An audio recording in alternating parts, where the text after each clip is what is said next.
In any other place besides Zimbabwe, the idea of a Grace Mugabe presidency would be a joke. Unfortunately, we have become known as a country and a people for the absurdities we tolerate. Now, only in Zimbabwe would cabinet ministers who were hoodwinked by a spirit medium into believing that all the country's economic problems were about to be solved by the discovery of refined diesel, Jet A1 fuel, petrol, and kerosene flowing from a rock would still be serving in cabinet 9 years later. And just to remind everyone, these were not low-level ministers either, but members of the country's Joint Operations Command, which included the Minister of Defense, who happens to be a medical doctor by training, as well as the country's Minister of Home Affairs.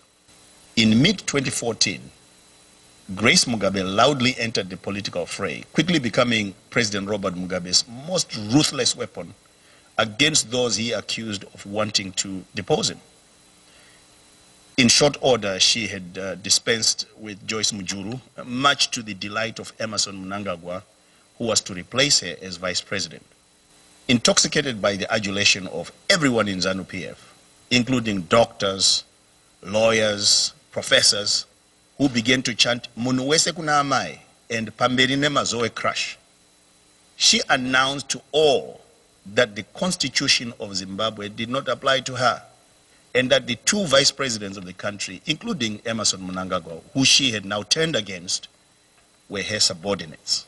It should be noted that none of the people in ZANU-PF, including those who claimed to be constitutional experts, challenged her claims, even though they were as absurd as Rotina Mavunga, the diesel mystic's claims.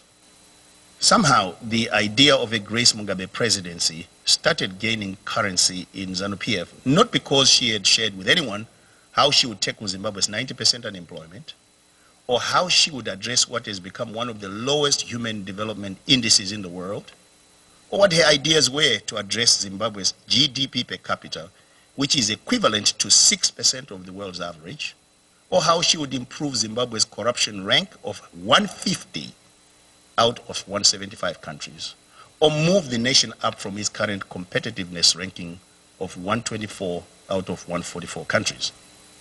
Frankly, there is no place for a Grace Mugabe presidency for the same reason there is no place for the presidency of all those in ZANU-PF who have cheered her on, and also those outside of ZANU-PF who cannot demonstrate, not through a political manifesto, but a clear business plan for the nation, how we can move back to a net skills inflow position from the current net outflow position, which has resulted in 2 million skilled Zimbabweans, or 80% of the skilled labor population, being in the diaspora.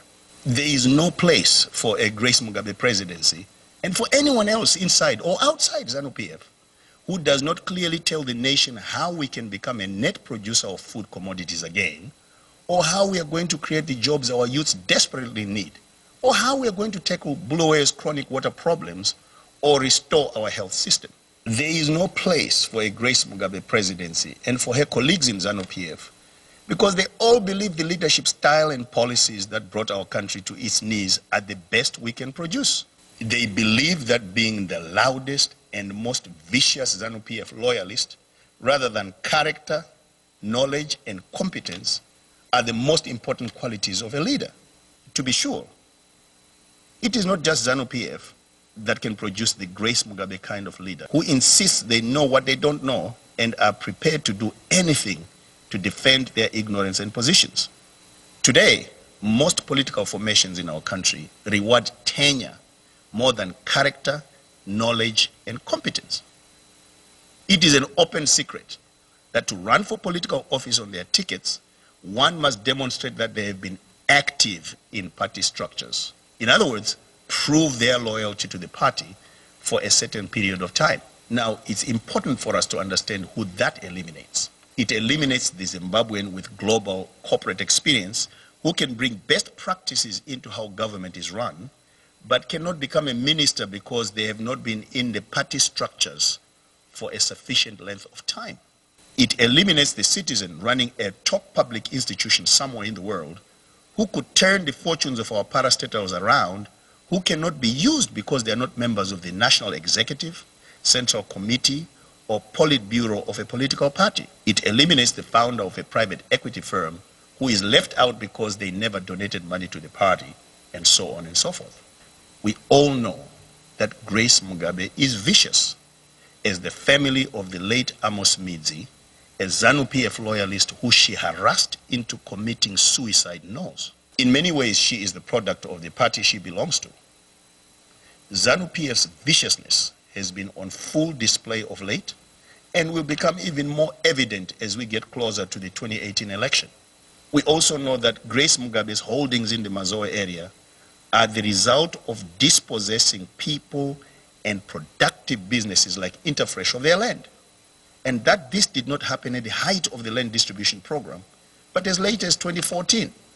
The fact that those in ZANU-PF find her to be fit to be a leader in their party underscores why they must be resoundingly defeated in the next election. There is no place for a Grace Mugabe presidency because Zimbabwe does not have a shortage of people who can turn the fortunes of our country around, just as there is no shortage of competent people to succeed President Robert Mugabe. It is our responsibility to identify such people, engage them, and put them to work.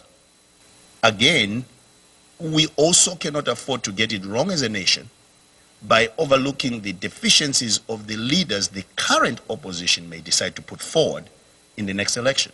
After 36 years of ZANU-PF misrule, every political formation in Zimbabwe owes it to the people not to experiment with their future, but to put it in the sure hands of people of integrity who not only know what to do, but will do it well. This is Dr. Noah Manyika from Build Zimbabwe saying, is there not a cause?